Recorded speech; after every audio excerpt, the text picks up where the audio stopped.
መዝሙር 39 ቆይቼ እግዚአብሔርን ደጅ ጠናሁት፣ እርሱም ዘንበል አለልኝ፣ ጩኸቴንም ሰማኝ።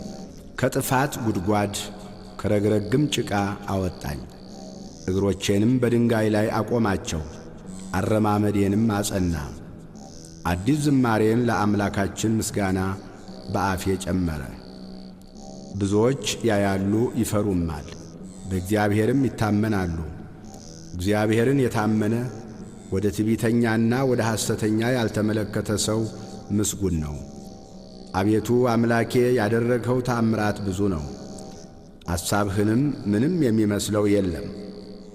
ባወራም ብናገርም ከቁጥር ሁሉ በዛ። መሥዋዕትንና ቁርባንን አልወደድህም፣ ሥጋን አዘጋጀህልኝ። የሚቃጠለውንና ስለ ኀጢአት የሚቀርበውን መሥዋዕት አልፈለግህም። በዚያን ጊዜ አልሁ፣ እነሆ መጣሁ፣ ስለ እኔ በመጽሐፍ ራስ ተጽፏል። አምላኬ ሆይ ፈቃድህን ለማድረግ ወደድሁ፣ ሕግህም በልቤ ውስጥ ነው። በታላቅ ጉባኤ ጽድቅን አወራሁ፣ እነሆ ከንፈሮቼን አልከለክልም። አቤቱ አንተ ጽድቄን ታውቃለህ፣ እውነትህንም በልቤ ውስጥ አልሰወርሁም። ማዳንህንም ተናገርሁ፣ ምሕረትህንና እውነትህን ከታላቅ ጉባኤ አልሰወርሁም። አቤቱ አንተ ምሕረትህን ከኔ አታርቅ፣ ቸርነትህና እውነትህ ዘወትር ይጠብቁኝ። ቁጥር የሌላት ክፋት አግኝታኛለችና ኀጢአቶቼ ያዙኝ፣ ማየትም ተስኖኛል።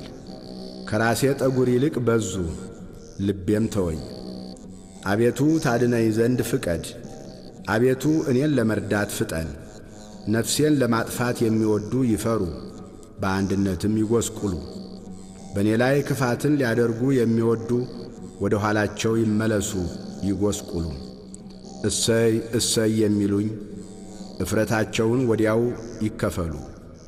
አቤቱ የሚፈልጉህ ሁሉ በአንተ ደስ ይበላቸው፣ ሐሴትም ያድርጉ። ሁልጊዜ ማዳንህን የሚወዱ ዘወትር እግዚአብሔር ታላቅ ይሁን ይበሉ።